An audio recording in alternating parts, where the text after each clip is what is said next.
Well, all right, everybody. Welcome to the channel. I am Brian Lee Durfee, author of The Forgetting Moon and The Blackest Heart, both books published by Simon & Schuster's Saga Press.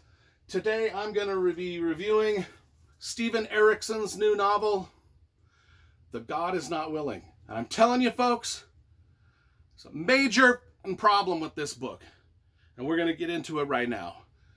You know, we always start with a review of the cover illustration and the packaging of the book and the graphic design.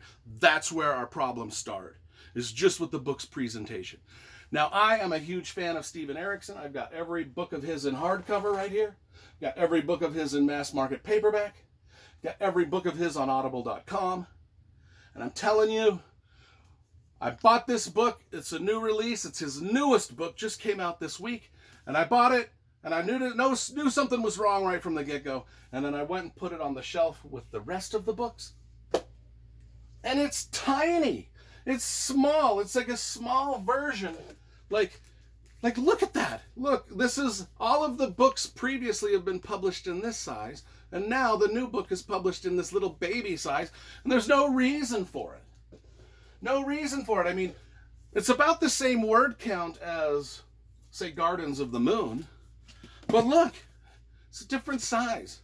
Different size. Why do publishers do that? I don't know. So we're already starting off on the wrong foot. You know that this kind of thing makes my OCD meter spike when books don't match on the shelf. Now, some of you may be saying, well, Durfee, this smaller version, you've got a book club version. That's what you've got. We all know the book club versions are slightly smaller.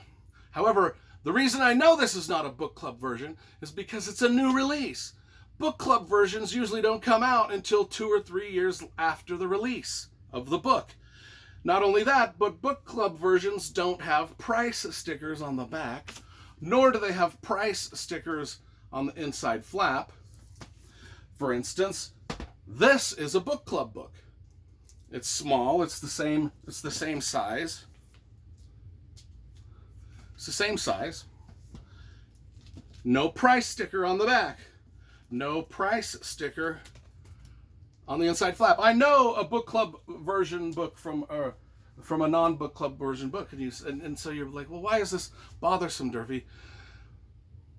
But to book collectors, this is bothersome. But let's take a closer look at this. Before we get to the review of the books, let's take a closer look at why this bothers me and why it makes my OCD meter spike like crazy. Okay. This is like, okay, let's go over here to my Guy Gavriel K collection. Now, the first few Guy Gavriel K books that ever came out were published in this smaller format. You know, because he wasn't that popular, whatever. But then once he got popular, they started publishing all of the rest of his series. But then you look at the shelf and we've got a mismatched set of books. Same thing happened with Terry Brooks. His first few books down here were published in the smaller format, and then they moved on to the bigger format. Same with Orson Scott Card. I just brought a few of them, but Speaker for the Dead was one of his earlier books, and then they moved on to bigger size books. Now, sometimes the publisher just keeps the books all small. Like Ben Bova's Grand Tour series is small. You can see a regular-sized hardcover over here, but they decided to keep all of Ben Bova's small. Same with my Gene Wolfe books. Here's a regular-sized hardcover. You can see that it's bigger. But all the Gene Wolfe books are in the smaller format, so they look good on the shelf. My entire Malazan Book of the Fallen hardcover series is right there, looks good on the shelf, until you add into it this mini version, and then it looks like a shit mix of nonsense, and I don't know why publishers do that. It's kind of like when I was collecting Dean Koontz.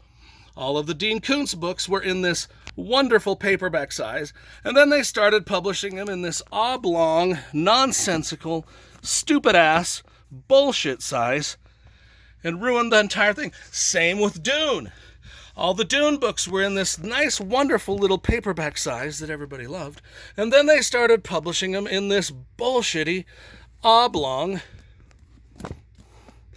size that everybody hates.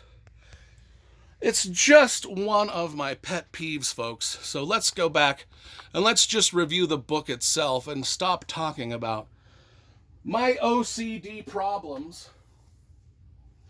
Really, it says a minor gripe. This is one of those first world gripes. It's not a major problem. In fact, if the next two books in this trilogy are published in the same size as this, I actually won't mind having a smaller trilogy at the end. It'll be okay. I think I will survive. I really think I will survive. So let's talk about the book itself. Let's review the book. Set about this trilogy, this is book one in a trilogy that he's doing, set about 10 years after the Malazan Book of the Fallen books. It's, a decade after. Now, there's, unlike the rest of the Malazan books, and this is going to be a pro versus con thing for some of you. This only has two sort of major plot lines, whereas we know in these Malazan books, there were dozens and dozens of major plot lines. Not only that, but in these other Malazan books, you were just sort of plopped into the plot line mid-story and mid-battle or mid-scene or mid-discussion, and you just had to figure out what the fuck was going on. This book is a little bit different. It's only got two major plot lines, and every character is sort of introduced and given a backstory, and we're sort of spoon-fed a little bit more of the information like regular books do. Is that good or bad? Because part of the charm of the Malazan Book of the Fallen was the fact that you were lost 90% of the time you were reading it, and you really had to struggle to figure things out. That's part of the charm of these books. This book kind of is plotted and laid out like a regular standard fantasy book, which makes it easier to read for people that are not used to this, but probably might irritate Steven Erikson fans because it is so different. Now, the two plot lines, one of them follows a character named Rant, who is the bastard son of a character named Karsa Orlong, who was a major player in these books. Karsa Orlong, from these books, now in this trilogy, is sort of looked at as a godlike figure, and Rant, his bastard son, has to sort of navigate sort of a coming-of-age tale of, like, he's the bastard son of the evil lord type of thing, and the bastard son of the god type of thing, which is this pretty standard, epic fantasy cliche, which is okay because that's cool. We get to sort of see his coming of age and him exploring this world of Malazan through that lens, which we have not seen before. More of a cliched type of a lens of the orphan farm boy with a destiny type of thing who's navigating the Malazan world, which is kind of a unique twist on the Malazan world. Not a unique twist in fantasy, but in the Malazan world, it's a pretty unique twist. We've also got the other storyline that's told from a garrison of soldiers in a place called Silver Lake, and they're trying to, build themselves into a garrison so they can go fight. And all of the great witticisms and great conversations and great character building that is in these Malazan books is in those chapters with those soldiers, because that is where, we get that typical Steven Erikson character building and character design, where it's just like, the soldiers banter about like soldiers do, and it's just great. It's exactly what we want. And then there's also sort of this overlying theme of environmentalism. It's kind of like this is also, like, I just read the new Neil Stephenson book, Termination Shock, which is about global warming. These fantasy characters are kind of dealing with a global issue of themselves, where the ice caps are melting, the ice fields are melting, their environment is changing, and how do they deal with that? So we've got also that kind of going through it. Overall, though, it was good to jump back into the Malazan world, despite my 5-minute rant at the beginning of this on the size of the books. I don't know why they changed sizes of books. Maybe there's a paper shortage. Maybe there's a lot of different factors. I don't know what goes into those decisions. I just know that when I look at them on my bookshelf and they're all different sizes, I'm like, my OCD meter just starts to go like this. One of these days, people, one of these days.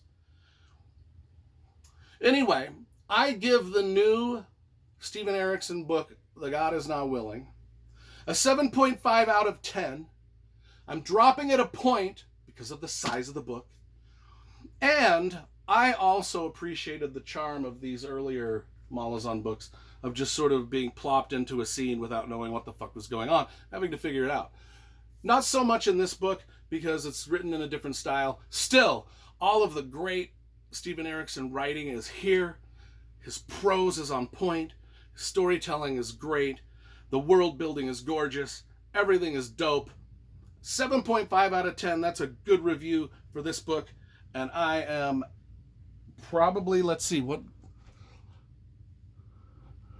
End of video.